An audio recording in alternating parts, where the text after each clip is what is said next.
to the President of the Federal Republic of Nigeria, under whose brand of politics the institution of legislative oversight is collapsing and our democracy is faced with an existential threat.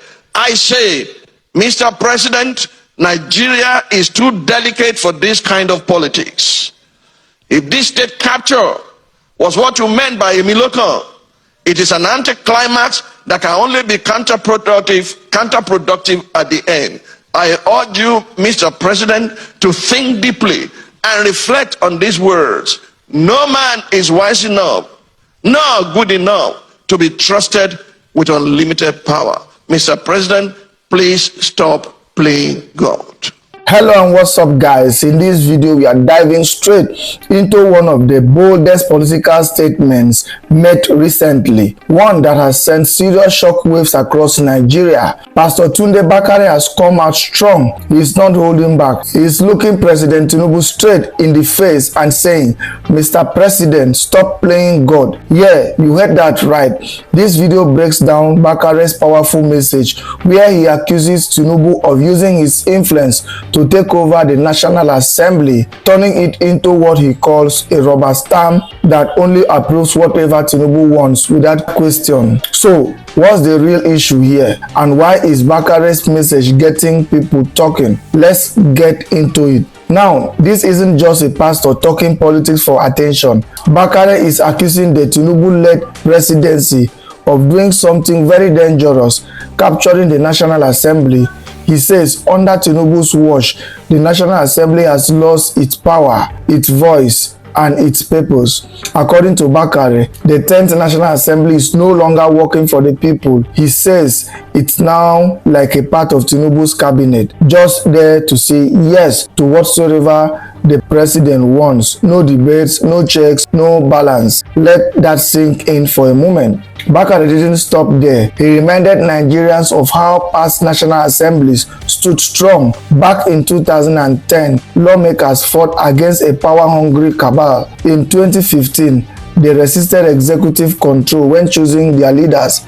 But today, according to Bakare, this current assembly has become the weakest we have ever seen.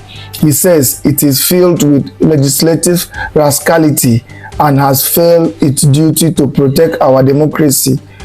And guess who he blames for all of this? President Tinubu. He went further, calling Tinubu's style of leadership a motor-park brand of politics.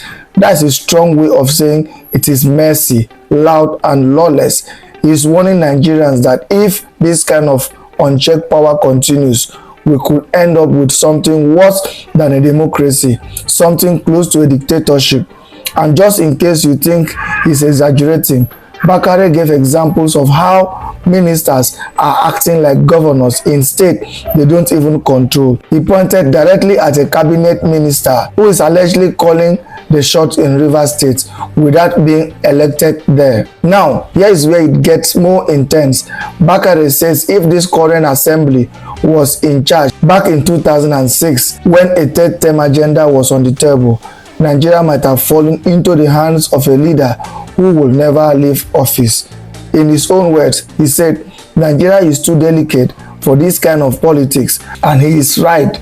Once the system is captured, it is hard to take it back. Towards the end of his message, Bakare quoted a former French leader who once said, when plunder becomes a way of life, people create laws to protect it and morals to glorify it. That is deep and it hits hard.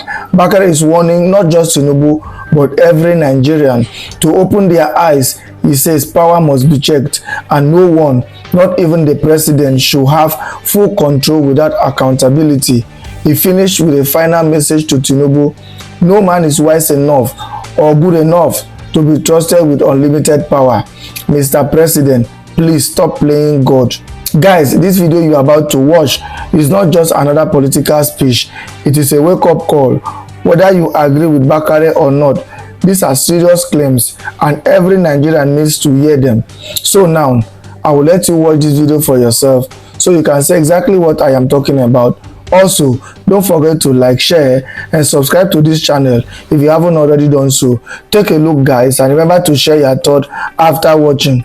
What we have seen since the beginning of the year is a descent into tyranny and the brazen abuse of power. Those entrusted with power appear determined to destabilize what is left of our political institutions and have committed themselves to obliterating the guardrails of constitutional governance.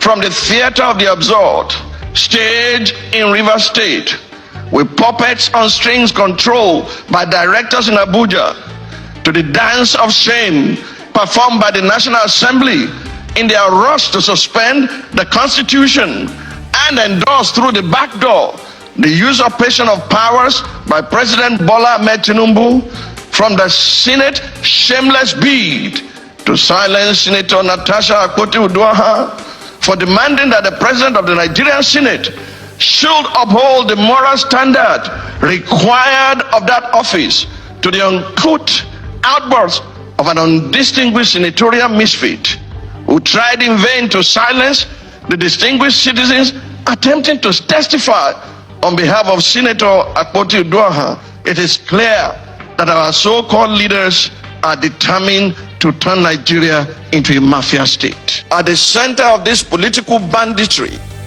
is the motor park brand of politics, nurtured by the old brigade politicians and in recent times by President Bola Ahmed Tinubu.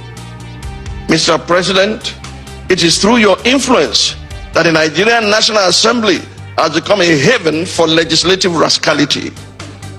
Mr. President, it's under your watch that the National Assembly has become an extension of the executive, grossly violating the principles of separation of powers and rubber stamping the whims and caprices of your office, all while singing the international anthem of psychoviolence on your mandate we shall stand. Mr. President, thanks to your political machinations, Nigeria is now bedeviled by a captured National Assembly, the most ineffective in its checks and balances role since the start of the Fourth Republic. In 2006, the Fourth National Assembly had the audacity to reject the tenure extension bid of a sitting president. In 2010, the Sixth National Assembly summoned the courage to stand against the power hijacking cabal and restore Nigeria to the path of constitutionality by invoking the doctrine of necessity. In 2011, the House of Representatives of the Seventh National Assembly had the courage to elect its leaders, as did the Senate of the Eighth National Assembly in 2015, defying executive interference. This National Assembly, the 10th, has by its unconstitutional endorsement of the President's abuse of powers proven to be the most spineless in our recent history.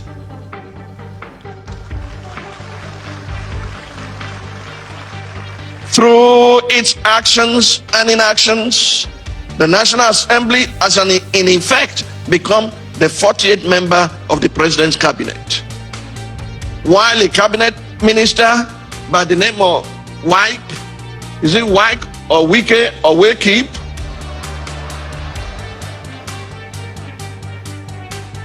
why a cabinet minister has more or less become a third-time state governor in Rivers State, pampered by the indulgences of the president.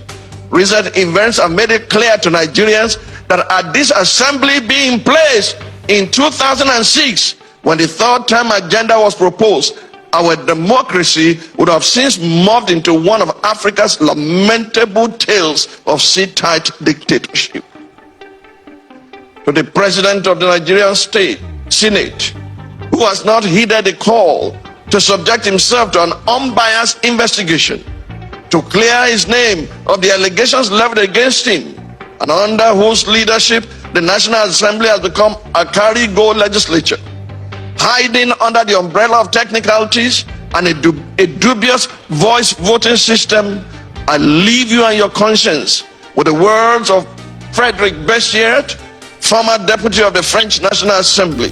He said, and I quote, "When plunder becomes a way of life for a group of men in a society, over the course of time, they create for themselves a legal system that authorizes it and a moral code that glorifies it." To the President of the Federal Republic of Nigeria, under whose brand of politics the institution of legislative oversight is collapsing and our democracy is faced with an existential threat. I say, Mr. President, Nigeria is too delicate for this kind of politics. If this state capture was what you meant by Emilokan, it is an anticlimax that can only be counterproductive at the end. I urge you, Mr. President, to think deeply and reflect on these words.